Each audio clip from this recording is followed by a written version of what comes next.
Hola, bienvenidos a Cívica Popular. Mi nombre es Carlos Muñoz Lecerf, abogado, contador y profesor. Y la temática de hoy en día va a ser los límites o bordes constitucionales. ¿Ya? Como podrán haberse dado cuenta, durante todos estos días se ha estado poniendo el acelerador en el proceso constitucional nuevo y ya tenemos claro que van a ser tres los órganos que van a participar en él, principalmente. No solo va a estar el Consejo Constitucional, que va a ser el órgano deliberativo por excelencia, ¿cierto? Ya pronto, en unos meses más, vamos a tener que votar por quiénes van a ser estos consejeros constitucionales, ¿ya? Pero además de esto, hay otras dos entidades que fueron seleccionadas por las cámaras. Fue seleccionado por diputados y senadores. Por un lado tenemos la comisión de expertos, ¿ya? Que es la comisión que va a redactar un anteproyecto de constitución que se va a someter a la votación del Consejo Constitucional. Pero por otra parte tenemos un comité llamado Comité de Admisibilidad o Comité Técnico de Admisibilidad. El Comité Técnico de Admisibilidad va a tener por función el vigilar que estos bordes o límites constitucionales del artículo 154 sean respetados por la comisión de expertos y también respetados por el Consejo Constitucional, ¿ya? Entre otras funciones que podría eventualmente tener. Entonces, este va a ser el trabajo que va a realizar este Comité Técnico de Admisibilidad. Este artículo 154 está en la última versión de la Constitución, ¿ya? Fue parte de las últimas reformas que permitieron que se habilitar este nuevo proceso constitucional. Por tanto, si revisan constituciones anteriores, no van a encontrar el artículo 154, ¿ya? Y lo que incluye es la siguiente premisa. Dice, la propuesta de nueva constitución que se someta a plebiscito deberá contener al menos las siguientes bases institucionales y fundamentales. O sea, es un mínimo y al mismo tiempo va a ser un límite porque no puede existir algo que contravenga estos 12 límites o bordes constitucionales. ¿Ya? Entonces lo que vamos a hacer va a ser un análisis de los cinco primeros bordes o límites constitucionales que aparecen en este artículo 154. Muy bien.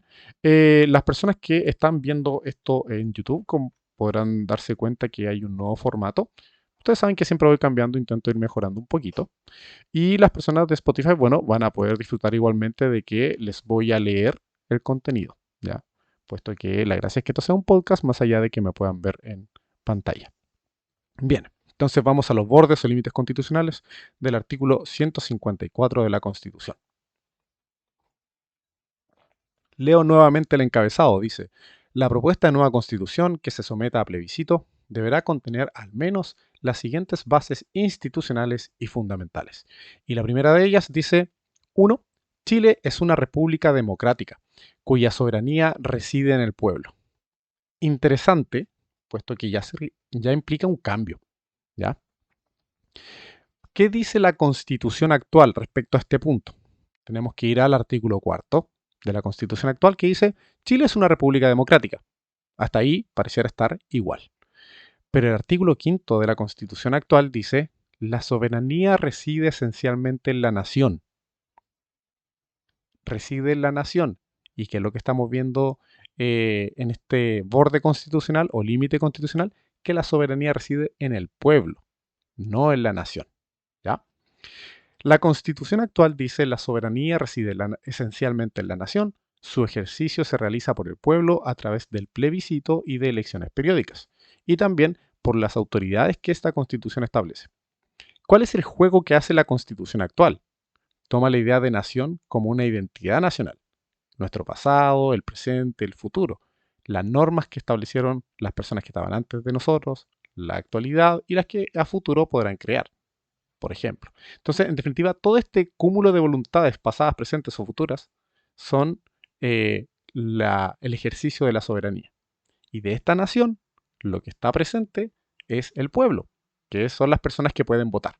Entonces, por eso hace la constitución actual ese juego de que la soberanía reside en la nación, pero el ejercicio solo lo pueden realizar las personas que están vivas, o sea, los ciudadanos de hoy.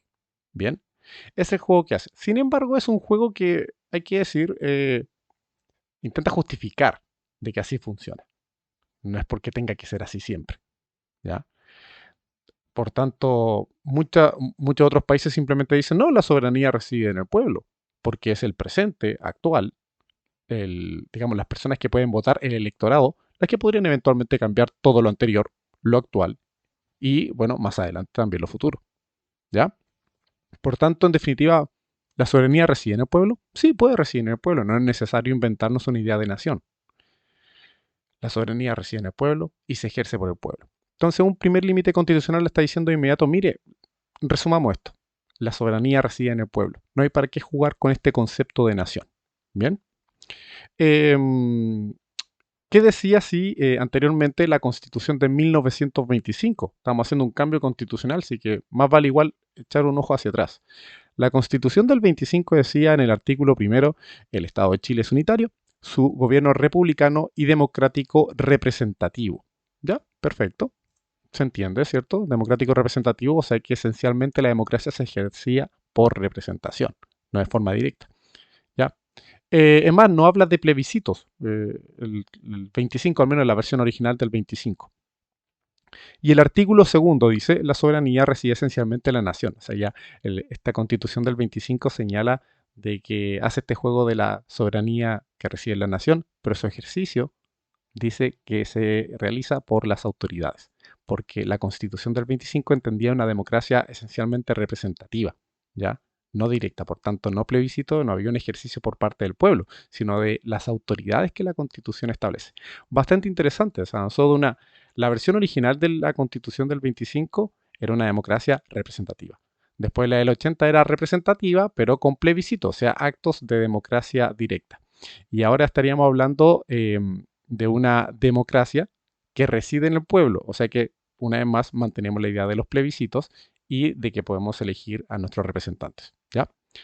¿Qué decía el proyecto constitucional del 2022? ¿Ya? El que fue rechazado. También hablaba de una república y democracia. ¿Ya? Ningún cambio en eso. Y agregaba más elementos de carácter social y derecho, como por ejemplo algunos temas de democracia directa. ¿Se acuerdan que agregaba las iniciativas populares de ley, por ejemplo? Ya, eso estaba en el proyecto del 2022 rechazado y que no se ve ni en el límite constitucional, ni en la constitución actual, ni en la constitución de 1925. ¿Ya? Así que bueno, ese es un primer borde constitucional. ¿Hay un cambio? Sí, hay un cambio. Ya la soberanía ya no reside en la nación, sino que reside directamente en el pueblo. Ya no nos damos una vuelta para explicar el tema de dónde reside la soberanía y quién la ejerce. Bien. Tema bastante teórico, ¿cierto? Hay que decirlo. Puede ser un poquito complicado, pero quizás a los más estudiosos que les guste este asunto puede que les haga sentido. El segundo borde constitucional dice lo siguiente. El Estado de Chile es unitario y descentralizado. Así, tal cual. Ese sería un límite constitucional. O sea que el proyecto constitucional tiene que tener como mínimo establecido y que es Chile es unitario y descentralizado.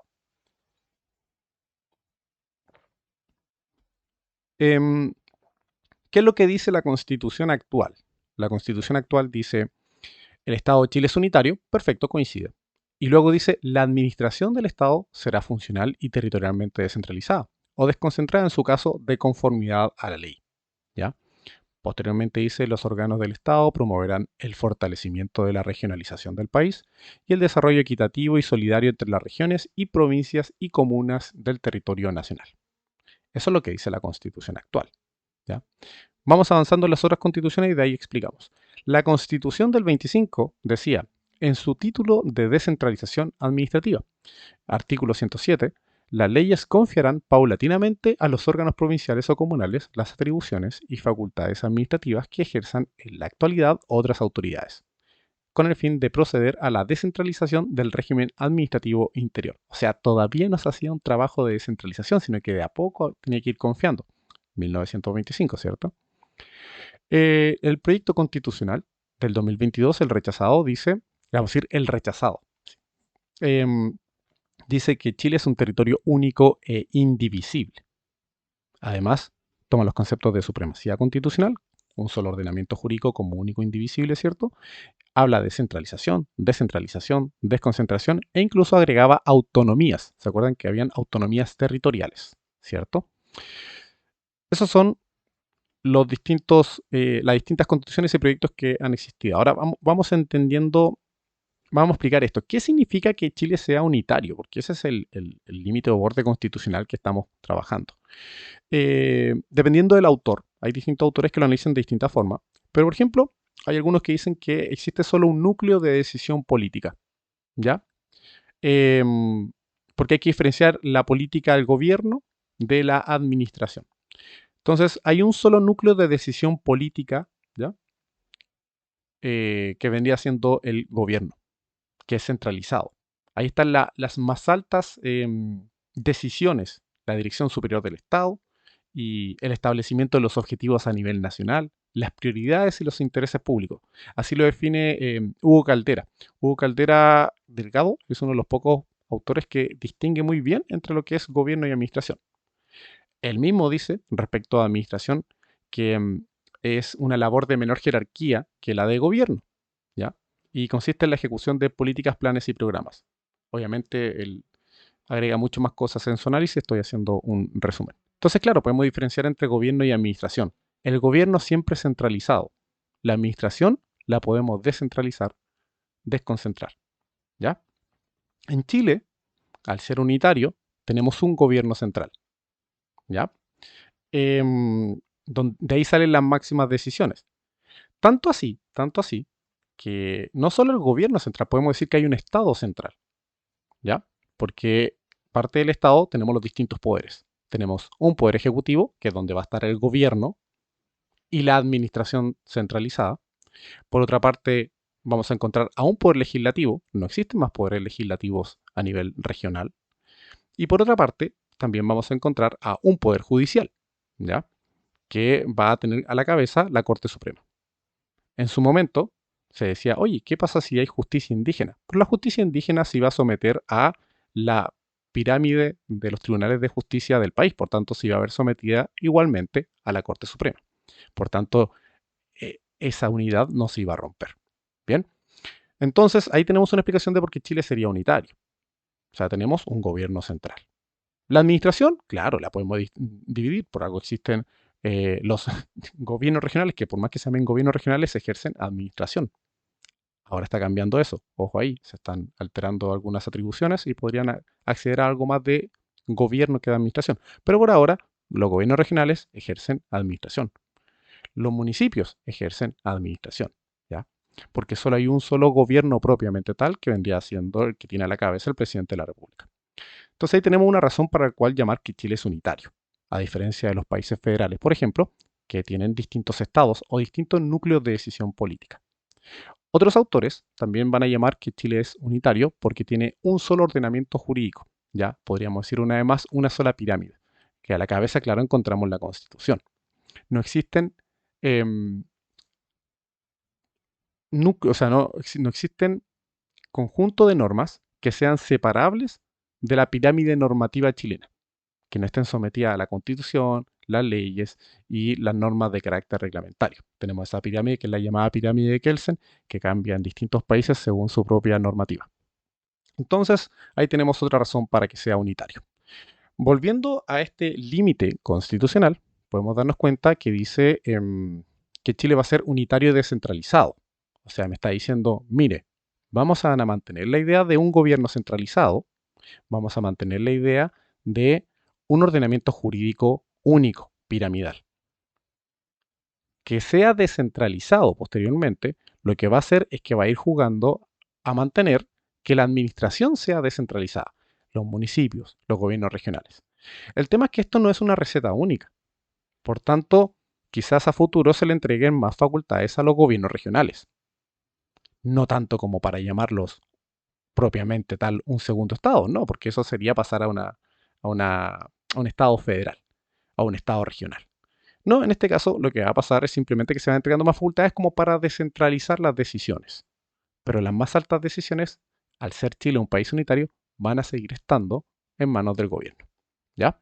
Por tanto, ahí tenemos el juego de que sea un país unitario y descentralizado, un juego entre gobierno, un juego entre también que incluye a la administración. ¿Ya? Y al parecer lo que se pretende esto con este borde constitucional es mantener un poco lo que está actual. ¿ya?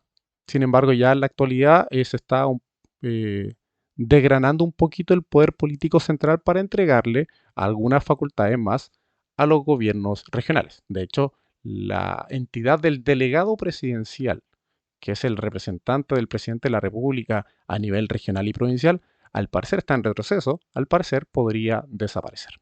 Bien, así que eso respecto al segundo límite constitucional o borde constitucional. El tercer límite o borde constitucional es el siguiente. Dice, la propuesta de nueva constitución que se someta a plebiscito deberá contener al menos las siguientes bases institucionales y fundamentales. Número 3. La soberanía tiene como límite la dignidad de la persona humana y los derechos humanos reconocidos en los tratados internacionales ratificados por el Estado de Chile y que se encuentren vigentes. La Constitución consagrará que el terrorismo, en cualquiera de sus formas, es por esencia contrario a los derechos humanos. Muy bien, ahora vamos a ver respecto a estas materias qué es lo que dice la Constitución actual. En el artículo quinto, inciso segundo, dice, el ejercicio de la soberanía reconoce como limitación el respeto a los derechos esenciales que emanan de la naturaleza humana. Es deber de los órganos del Estado respetar y promover tales derechos, garantizados por esta Constitución, así como por los tratados internacionales ratificados por Chile y que se encuentren vigentes. Asimismo, el artículo 9 dice, el terrorismo en cualquiera de sus formas es por esencia contrario a los derechos humanos. Entonces ahí ya tenemos una primera comparación. En ambos se estima que la soberanía tiene como límite derechos de la persona humana. Lo que pasa es que la Constitución actual no habla de derechos humanos, pero sí habla de derechos esenciales que emanan de la naturaleza humana. Se da una vuelta para decir exactamente lo mismo. Este límite o borde constitucional no representa ningún cambio, porque me está diciendo, mire, el límite es que la soberanía tiene como límite la dignidad de la persona humana y los derechos humanos. Básicamente eso sería bastante similar a lo que está presentando la Constitución actual. Bien, si nos vamos a la de 1925, no hay una norma similar que se refiere a este tema, al límite de la soberanía o a la dignidad humana o derechos humanos. No. Y en el proyecto constitucional rechazado del 2022, se indica como límite los derechos humanos en cuanto a tributo que deriva de la dignidad humana. Así que también aparecía en el proyecto rechazado. ¿Ya? No aparecía la mención a los actos de terrorismo en el proyecto del 2022 y se mantenía el nivel legal como hoy en día también está a nivel legal. Ya hay una ley sobre actos terroristas y también está la ley de seguridad del Estado, qué sé yo, que se refieren a esos asuntos. Ya, algunos pensaban que al no estar en la Constitución como que lo derogaba. No, simplemente se mantenía su normativa a nivel legal, no a nivel constitucional. Bien.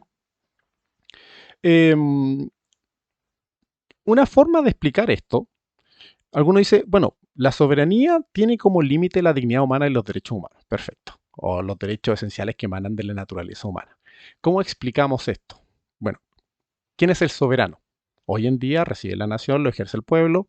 Mañana puede ser que resida y sea ejercido por el pueblo. El pueblo, ¿cierto? Vota en plebiscito directamente y también participa eligiendo a sus representantes. ¿Qué pasa si este pueblo, que es el soberano o el que ejerce la soberanía, se quiere pasar de listo y tomar decisiones que atentan contra la dignidad humana o contra los derechos humanos? Un ejemplo absurdo para que se entienda. Plebiscito para rehabilitar, o no habilitar, porque en realidad nunca estuvo, para habilitar la tortura. Imagínense, hacemos un plebiscito y Chile vota en un 99%, 100% de que sí, vuelva la tortura, ahora de forma legal. Bueno, ahí sería el soberano diciendo, bueno, es mi voluntad, ya, pero esa soberanía no se puede ejercer contra la dignidad humana, contra los derechos humanos, por más soberano que sea. Entonces ahí tienen un ejemplo muy burdo, ¿cierto? De cómo la dignidad humana o los derechos humanos pueden limitar la soberanía o pueden limitar al soberano. ¿Ya? Por ejemplo, limitando decisiones tan ridículas como esa. ¿Bien? Así que ese es el límite o borde número 3. El número 4 dice lo siguiente. La Constitución reconoce a los pueblos indígenas como parte de la nación chilena, que es una e indivisible. El Estado respetará y promoverá sus derechos y culturas. Vamos analizando. ¿Qué dice la Constitución de 1980 respecto a los pueblos indígenas como nación, como parte de la nación, como cultura? No dice. No tiene una norma similar. Este borde constitucional representa algo nuevo, representa algo que no está en la Constitución actual de alguna forma. Tampoco respecto a la Constitución de 1925. Por tanto, también va a representar algo nuevo ahí. Este borde constitucional, contrastado con el proyecto constitucional del 2022 rechazado. ¿Qué es lo que decía este proyecto? En el artículo 2, numeral 1, la soberanía reside en el pueblo, conformado por distintas naciones. O sea, el proyecto creaba distintas naciones, ¿se acuerdan?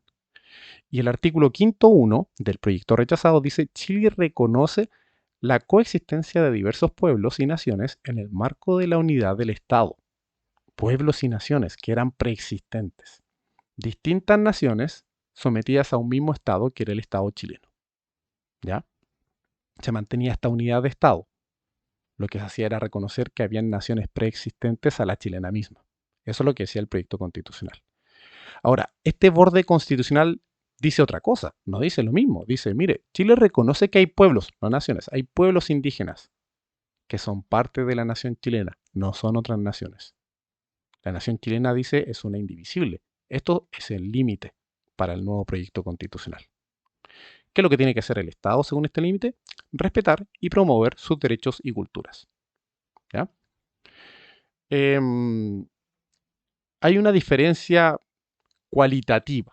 Cuando uno dice que hay una diferencia cualitativa es porque hay una diferencia en cuanto a la calidad de la frase, del contenido. Este borde constitucional reconoce la existencia de los pueblos, pero no como naciones, ni tampoco como naciones preexistentes. Habla de respeto y promoción de derechos y culturas, lo que se acerca más al concepto de multiculturalidad. ¿Ya? Es muy distinto este concepto de multiculturalidad. ¿Ya? No es de plurinacionalidad. El de plurinacionalidad estaba en el proyecto del 2022. El borde constitucional que tienen en pantalla, los que están viendo la pantalla, el que acabo de leer, el número 4, es de multiculturalidad. Refleja que hay una nación y un pueblo dominante que vendría siendo el chileno, pero que acepta la convivencia dentro de su territorio de otros pueblos, pero no los mira como iguales. Es Chile, Estado, sí, acepto que hay otros pueblos y voy a respetar su cultura y su presencia, pero no tienen el estatus de otra nación como la mía, mucho menos el de otro Estado. ¿Ya? Entonces ahí representa una diferencia con el proyecto constitucional del 2022, que lo reconocía obviamente no como Estado, porque el Estado era único e indivisible, pero sí lo reconocía como naciones, a la par de las distintas naciones preexistentes que existían en el territorio, asimismo la chilena. Bien, gran diferencia. Pasamos del concepto de plurinacionalidad del proyecto del año pasado a uno de multiculturalidad. Y aquí va a generarse una gran polémica, ¿ya? Gran polémica. Porque para entender la multiculturalidad hay que comprender al mismo tiempo que existiría una cultura dominante que acepta la existencia de otras, ¿ya? Y eso, no sé ustedes, pero no se escucha quizás muy bonito o para algunos no les va a gustar. ¿Bien? Vamos al último borde o límite constitucional del día, ¿ya? Porque hay más, pero obviamente lo vamos a dejar para otra ocasión, para una segunda parte. Y es el más relevante para trabajar hoy. Otro límite o borde constitucional sería el siguiente. Chile es un Estado social y democrático de derecho, cuya finalidad es promover el bien común, que reconoce derechos y libertades fundamentales y que promueve el desarrollo progresivo de los derechos sociales con sujeción al principio de responsabilidad fiscal y a través de instituciones estatales y privadas. Eso es el límite. O sea que el proyecto constitucional actual va a tener que tener a la vista lo que acabo de leer. ¿Qué es lo que sale? Le voy a adelantar al tiro. La Constitución del 25 no decía nada al respecto. Entonces descartamos la Constitución del 25. El proyecto del año pasado hablaba así de un Estado social y democrático de derecho, al igual que este. Por tanto, este borde constitucional está, coincide con el proyecto constitucional rechazado del año pasado, el Estado social y democrático de derecho. ¿Dónde está la colisión? ¿Dónde está el problema? Es la Constitución actual, que no tiene un Estado social y democrático de derecho. ¿Qué es lo que tiene la Constitución actual? Vamos viendo. Em, la Constitución actual, según algunos, promueve el llamado Estado subsidiario, ¿cierto? Que lo hemos conversado, pero a la larga. Que me gusta resumirlo en la siguiente forma. ¿Qué es el Estado subsidiario? Bueno, entendiendo que existe una necesidad de interés público, em, que las partes, digamos, los particulares, no puedan satisfacer, no quieran satisfacer o lo hagan imperfectamente, solo en esos casos el Estado va a intervenir. Supongamos, la leche. La leche es de interés público, ¿ya? Em, Supongamos que los particulares no pudieran producirla. Bueno, el Estado tiene que producirla. Supongamos que los particulares no quieren producirla, quizás no sale a cuenta. Bueno, el Estado la produce. Supongamos que lo hagan imperfectamente, no alcanza para todos, quizás estamos problemas de calidad de producción. Bueno, el Estado suple también. Ese es el Estado subsidiario. Supuestamente, y cuenta la leyenda, que Chile funcionaría así, ¿ya? ¿Por qué se dice que Chile funcionaría así en la actual Constitución de 1980? Porque el artículo 19, número 21, dice lo siguiente, que la Constitución garantiza el derecho a desarrollar cualquier actividad económica que no sea contrario a la moral, al orden público, a la seguridad nacional, respetando las normas legales. Entonces está diciendo, mire, usted en particular haga lo que quiera, cualquier actividad en la medida que no sea, por ejemplo, ilegal. Por otra parte, dice, el Estado y sus organismos podrán desarrollar actividades empresariales o participar en ellas solo si una ley de quórum calificado los autoriza. En tal caso, esas actividades se van a someter a la legislación común de los particulares, excepto en los casos de excepción. Entonces está diciendo, mire, usted Estado solo va a poder realizar actividades empresariales cuando una ley de quórum calificado lo autorice. En principio, ¿cuándo lo va a autorizar? Cuando exista la necesidad, cuando los particulares no puedan realizarlo, lo hagan imperfectamente o no quieran. Entonces, según algunos, de ahí se subentiende, bueno, y a partir de las actas de la Comisión de Estudios para la Nueva Constitución, la Comisión Ortúzar, ¿cierto? La que dio origen a la Constitución del 80. Pero a partir de esto dirían, entonces el Estado subsidiario solo va a realizar actividades empresariales cuando, por ejemplo, cuando los particulares no quieran, no puedan o lo hagan imperfectamente. El tema es que la Constitución no dice nada de eso. Yo soy una de las personas que dice que el Estado subsidiario no existe. Primero, o sea, hay dos grandes razones. Primero, porque la Constitución no dice Estado subsidiario, la Constitución del 80, no lo dice. Dice, usted particular haga cualquier actividad y el Estado va a poder realizar actividades empresariales cuando una ley de quórum calificado lo autoriza. No habla de fundamento. Técnicamente, si obtiene el Estado una ley de quórum calificado aprobada por el Congreso que diga que fabrique lápices, podría hacerlo. No hay mayor análisis. La Constitución no me exige un análisis, ¿ya? Ese análisis se lo han imaginado últimamente. No últimamente, las últimas 4 o 5 décadas. Pero no pasa eso. Bien, entonces por eso esa es la primera razón, de que no está en la Constitución el Estado subsidiario. Es algo que algunos subentienden. Y por otra parte, se dan los hechos. Porque cada vez que la población chilena ha requerido de la intervención estatal sobre un tema que estimamos de necesidad y que el mercado no lo ha entregado de forma eficiente, tampoco lo ha hecho. Entonces es un Estado subsidiario que no ha cumplido con su cometido. Por ejemplo, el gas. Hay un problema con la distribución de gas. El Estado creó una empresa paralela de gas para competir con el mercado, para intentar suplir esta situación de precios o desabastecimiento. No. Los remedios. Hay un problema, ¿cierto?, con las farmacéuticas. Se estaban coludiendo, los precios están muy altos. Existió la alternativa estatal para levantar ese sector, para competir de igual a igual con los particulares, con las farmacias particulares y entregar también un mejor servicio. Tampoco existió. ¿Dónde estaba el Estado subsidiario ahí con bienes de primera necesidad que se requerían? ¿Ya? Y así podemos ir sacando varios ejemplos. Eh, ¿Qué es lo que pasa? Que normalmente las municipalidades, viendo sus funciones, sus facultades, intentan por ahí hacer que cupones para el gas, que una farmacia popular, pero ese no es el Estado, es la municipalidad intentando dar cumplimiento a otras facultades y por ahí intentar sacársela. Y a veces lo hacen mal, a veces lo hacen de forma eficiente. Ahí no está el Estado subsidiario, es una municipalidad intentando hacerla. ¿Ya? Entonces ahí tenemos una segunda razón para creer que el Estado subsidiario no existe. ¿Ya? Porque en la realidad de los hechos, cuando se ha requerido que el Estado participe efectivamente, esto no ha participado. No se ha logrado esta ley de quórum calificado. No están los acuerdos políticos para hacerlo. Entonces, insisto, el Estado subsidiario se indica que existiría en este 19 número 21 de la Constitución actual, que permite a todos hacer lo que quieran en la medida que no sea ilícito, por ejemplo, como actividad empresarial, y al Estado solo participar cuando hay ley de quórum calificado. Por tanto, debería existir este fundamento, esta razón de interés público. Sin embargo, las dos posturas que les planteé no exigen eso. La Constitución no exige un fundamento, sino simplemente una ley de quórum calificado. Y segundo, el Estado subsidiario no ha aparecido. No ha aparecido cuando ha sido necesario. Por tanto, para mí el Estado subsidiario es parte del imaginario político. Desde ese punto de vista, lo que tenemos en la Constitución de 1980, a partir de mi opinión, es un Estado minimalista. ¿Ya? No tiene la obligación muchas veces de actuar. ¿Ya? Entrega libertad de salud, ¿cierto? Sistema de salud, libertad, tema de educación.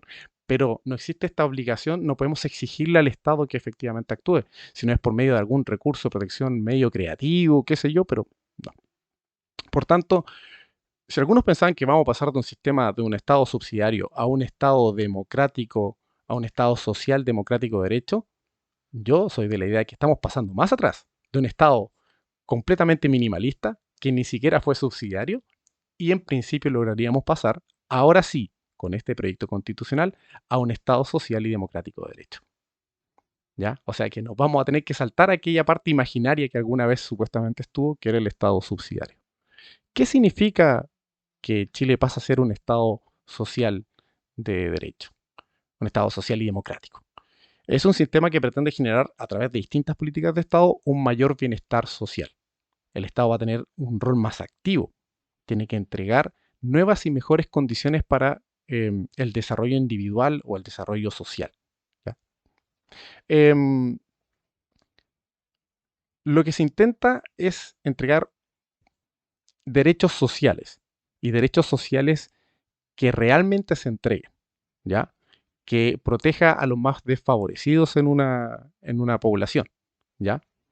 Hay una obligación por parte del Estado de actuar. Ahora sí, no tenemos que esperar a que un particular no lleve a cabo una actividad de interés público, o la haga imperfectamente o no quiera hacerlo, para que se active el Estado subsidiario. No hay que esperar eso. El Estado de antemano puede actuar. ¿Ya? Si lo estima pertinente, sabe que el mercado de la leche parece algo decaído. Parece que no están proveyendo bien esto. Es un ejemplo, por si acaso. Bueno, el Estado va a crear su lechera estatal.